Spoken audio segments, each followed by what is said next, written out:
Hello, আসসালামু আলাইকুম বন্ধুরা। হঠাৎ করে ঘোরার উদ্দেশ্যে বের হয়ে গেছি। বের হওয়ার পরে টাঙ্গাইল নামে একটা জায়গা আছে বাসাইল, সেখানে একটা খবর পেলাম একটা সুন্দর হাওর আছে মিনি, সেটা দেখতে যাব। পরে এখানে ঘুরতে ঘুরতে চলেই আসলাম। আসার পর দেখেন কি সুন্দর একটা মনোরম পরিবেশ, এত সুন্দর পানি। আর আসলে ভেবেছিলাম এখানে ঘুরতে আসবো, কেমন না কেমন। পরে যাওয়ার পরে দেখি আসলে এখানে অনেক মানুষ অনেক দূরে থেকে ঘুরতে আসছে এই জায়গাটাতে।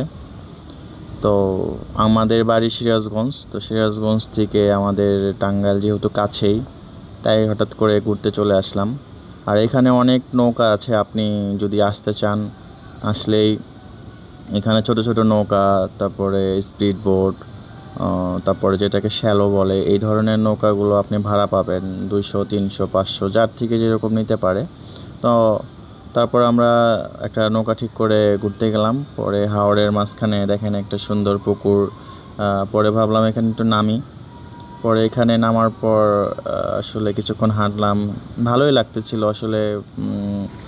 তারপর এখানে হাঁটা শেষে আবার নৌকাটা ব্যাক করে আবার আমরা ঘোরার উদ্দেশ্যে হাওরের মাঝখানে যেতে চাচ্ছি।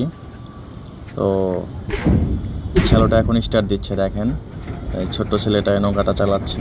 তো আপনারা যদি যেতে চান তাহলে টাঙ্গাইল যেতে হবে আপনাদেরকে প্রথমে।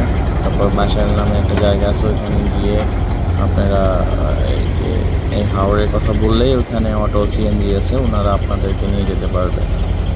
তো আসলে যাদের বাড়ি টাঙ্গাইলের আশেপাশে তারা চাইলে এখান থেকে ঘুরে আসতে পারেন।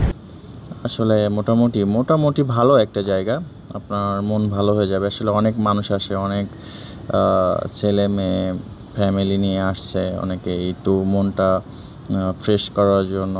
আসলে গ্রামের পরিবেশটা আসলে অন্যরকম, আসলে আপনি না গেলে বুঝতে পারবেন না। তো ঘুরতে হবে প্রচুর। আর জীবন কয়দিনের, না ঘুরলে আসলে জীবনে স্বাদটা আসলে পাওয়া যাবে না। তো যাই হোক, আপনারা যদি কেউ যেতে চান তাহলে যেতে পারেন, অনেক সুন্দর একটা জায়গা। আর এখানকার মানুষগুলোও মোটামুটি ভালো, খুব একটা সমস্যা হবে না। তো দেখেন আসলে ইচ্ছা করতেছিল একটু গোসল করতে, পানিগুলো এতটাই সুন্দর ছিল, কিন্তু আসলে ওইভাবে প্রিপারেশন না নেওয়ার কারণে, না নিয়ে যাওয়ার কারণে আসলে গোসল করা হয়নি। তো পরে ঘুরে টুরে আর কি চলে আসলাম, ক্যামেরার সামনে আসলাম আর কি। তো এই তো হলো অবস্থা। তো আসলে কখনো ভিডিও করা হয়নি ওইভাবে, তাই আসলে ওইভাবে প্রফেশনালি আসলে ভিডিও দিতে পারিনি আপনাদেরকে বোঝা